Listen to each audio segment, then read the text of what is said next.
Hi, mamas. This is Michelle Noble, the Calmer Mom Coach. And I wonder, have you been pulling joy this week? Um, I know I have sometimes remembered to do that, and it's been amazing how much lightness that can create. And I have sometimes been forgetting to do that. So, a very wise friend of mine, the amazing Max Riggs, talked about how he teaches his clients when is the best time to use the tools. Well, all the time. What's the second best way to use the tools or times to use the tools? It's, when you do. So when you remember, whatever's getting you down, whenever you feel tension, whenever you feel fear coming up, whether it be directly to do with your parenting journey, your mama journey, and your kids, or someplace else in your life, try that kind of connecting with your body. And then let your energy expand beyond your body and just feel that pulling joy. Feel that the joy, connect with the joy that's within you and pulling the joy that's just in every single molecule of the universe if we just will allow ourselves to access it. And then the other thing that I wanted to bring up this week is I was reading this really interesting article. There was this whole kind of kerfluffle in the moms group, one of the moms groups on Facebook that I'm part of, about leaving kids unattended. And there's this really interesting article about our perceptions of risk with our kids. And then there was another linked article to that was talking about how it was a couple of professionals that deal with older kids and even at the college level, talking about how often they're finding kids who are unprepared to really take responsibility for themselves because throughout most of their childhood, they've had a very protective parent there who is trying to keep them from experiencing futility and failure and struggle and noticing how they may feel overburdened with homework and stepping in a little too much to relieve that burden, the parent bringing their own fear into play about how it might reflect on them if their kids don't do well. And there is an awful lot of pressure on our kids around test scores and grades and meeting a bar in order to, what it's going to take to get into college and all these things. And it's understandable why, as parents, we have a lot of fear and uncertainty about what our role is with our kids. So I thought that was super interesting. And the reason I wanted to bring it up is I'm going to put a link to those articles in the newsletter because I thought they were so interesting.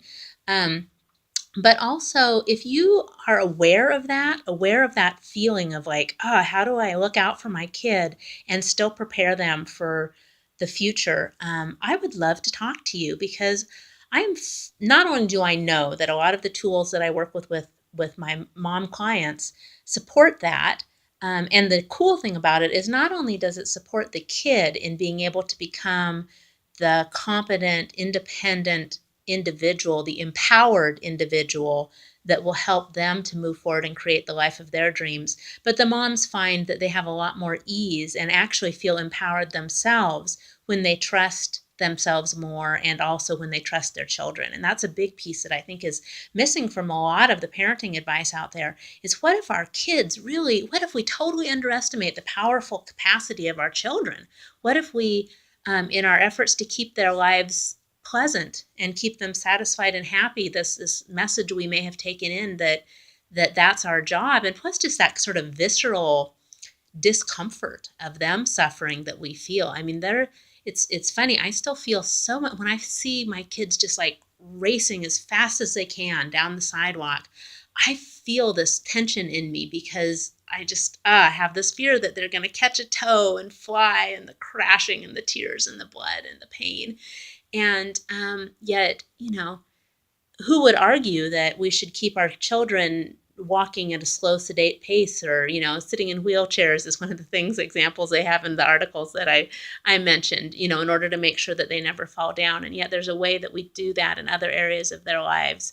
And there's another possibilities that will not only give your kids more freedom to become all of who they are and really trust their own knowing, their own ability to judge, what's safe and what's not, because there will be a day, I hope and pray, where they're out on their own, and the only voice that they have to listen to when they make a decision about um, what to drink, what to smoke, who to spend time with, what decisions to make with their body, when a job is going to add more to their lives or be, a soul-sucking trap, whatever it is, their voice is really going to be the only one that they have to turn to. Even if they have me on speed dial on their cell phone, I fully plan to have a point in my life where I'm not available to my children every moment. And if I'm available to them every single moment for every bit of distress they have now, that sets them up, so they don't know how to function later on, when I'm not right there all the time. And I want them to be able to really know that they are powerful individuals. And really, the only way that that can happen is if I trust that their bodies know how to run down a sidewalk like the wind. And if their bodies don't know how yet, and they trip and they fall, then their bodies will be more aware for the next time. And I just have to let them fly. So anyway, if any of that resonates, there's tools around that in the online program and the 8 Weeks to a Calmer Mom program. And also, I love to work with people individually too around it. And so then we can talk about your personal challenges and where you're at, because everybody's on a continuum, right? Maybe you're really feel comfortable in some areas letting your kids fly, but there's some other areas where your buttons get pushed. Or, as I've experienced sometimes in when I'm around people whose opinions I respect, I find myself doubting my own judgments.